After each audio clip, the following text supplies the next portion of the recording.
বিদ্যুৎ নিগমের আউটসোর্সিং কর্মী তাপস নম দাসের মৃত্যু ঘিরে বনমালীপুর ভুতুরিয়া বিদ্যুৎ ভবন ঘেরাও করে বিক্ষোভ দেখিয়ে রাস্তা অবরোধ করে বিদ্যুৎ নিগমের আউটসোর্সিং এ কর্মরত বিদ্যুৎ কর্মীরা।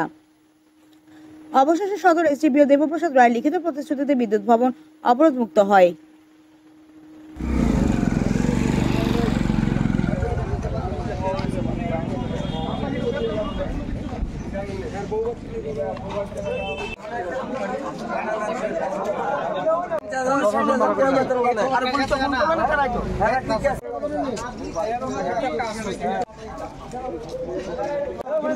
আমাদের তাপস মারা গেছে বিনা চিকিৎসা। আগামী দিনে আমাদের এই পার্টির লাইনম্যান, হেল্পার, ড্রাইভার কেউ যেমন বিনা চিকিৎসা মারা না যা। আমরা যে কাজটা করে সেই কাজটা কোনো অনেকই রিস্কি কাজ। অ্যাক্সিডেন্ট হইতো না এমন কোনো কিছু কেউ করতে পারতো না। অ্যাক্সিডেন্ট হইতে পারে, অ্যাক্সিডেন্ট হইব। সেকেন্ড টাইম তারা যেহেতু আমরা হাই অথরিটি, তারা যেমন সেভাবে পরিস্থিতি নেয়। আমরা কোনো কাগজপত্র নাই, কাগজপত্র প্লাস আমি যে জয়েন করছি আমার জয়েনিং লেটার নাই। আমরা এখানে 13টা ডিভিশনের একটা ডিভিশনের 7 জন করে স্টাফ, 13টা ডিভিশনের 7-13 কত হিসাব কর। এরপর তো 3টা সেন্ট্রাল আছিল, 3টা সেন্ট্রাল আছে। 7 জন করে লুকে হয় না, লুকে অভাব। এরপর 12 ঘন্টা করে ঠিক আছে। আমরা কিছুদিন আগে ডেপুটেশন দিয়েছিলাম স্যালারি, যেটা আমরা এটা মাইনা নিছি, বাস কাজ করতেছি, কইছে আমরা বাড়বো, প্রত্যেক বছরে বছরে বাড়বো। ঠিক আছে, দেখি আমরা এটা সামনে। কিন্তু ওইটা আমার কথা না, আমার কথা হইলো আজকে যে মারা গেছে ছেলেটা, সেই পরিবারটা কিভাবে বাঁচবো। হ্যাঁ, একটা ছোট ছেলে আছে, এবার ভোরে উঠছে, মহিলা এর ওয়াইফ আছে, প্লাস এর মা আছে বয়স্ক, এর বাবা আছে বয়স্ক। তারারও তো একটা ভবিষ্যৎ আছে ছেলেটার, তারা কিভাবে বাঁচবো।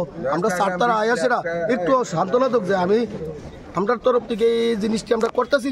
আমরা এই দিচ্ছে মানে এখন অব্দি আপনারা মানে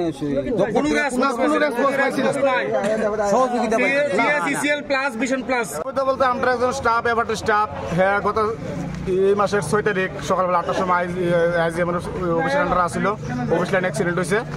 তো কালকে 12 তারিখ দুপুর 2:40 নাগাদ মারা গেছে।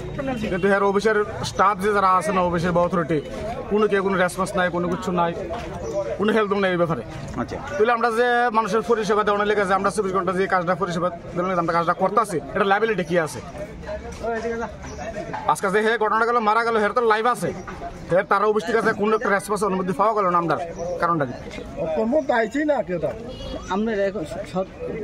আচ্ছা, আপনার এই যে ঘটনাটা হয়েছে, মানে বিদ্যুৎ নিগম থেকে বা আপনারা যাদের আন্ডারে কাজ করেন, তারা কি কেউ আপনাদের সাথে যোগাযোগ করছে? না না, কারণ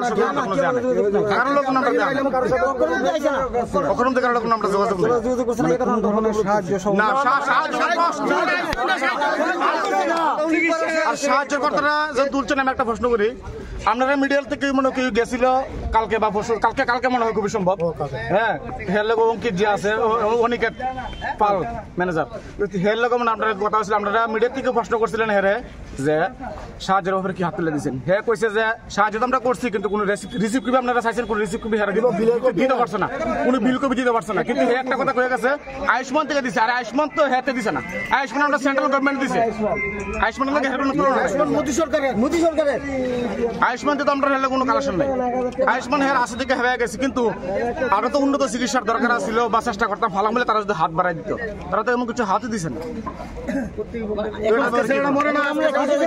এখন বলতে আমরা যখন যে আমরা কাজ করলাম বা হেজে মারা গেল বা একটা অ্যাক্সিডেন্টালি হইলো, দপ্তরের লেগে 10-এর 7 লেগে তো হে কাজটা করতে মারা গেছে।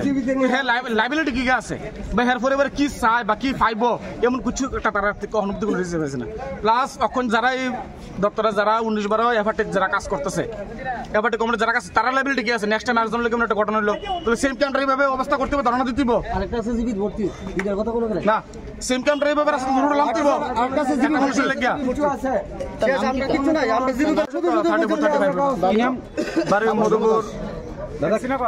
মধুপুর কি নাম?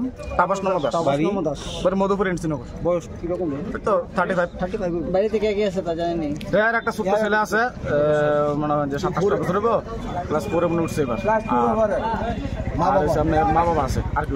আপনি এখন কি চাইতেছেন? আমরা হাই অথরিটি চাই। আমরা চাইতেছি যে আপনারা যখন যে ঘটনাটা হয়েছে আমরা কি গুছিয়ে বাঁচিতাম গা নাকি আমরা বয়ে থাকতাম নাকি তার ফ্যামিলিতে একটা হেল্প লাগবে না কিটা হ্যাঁ তো কইতে বাজে হ্যাঁ তো যেমন ফর্মটা সেগুলোর সময় কথা আছে যে ইপিএফ আছে ইএস আছে প্লাস একটা হেলথ ইন্স্যুরেন্স আছে তো ওসব টাকা কিটা হ্যাঁ দিব না দিত না নাকি সুদ ব্যাগে যাবো গা নাকি কালকে আমরা বইতিব কারণটা কিটা দপ্তর তো কোনো কিছু রেসপন্স কারণটা কিটা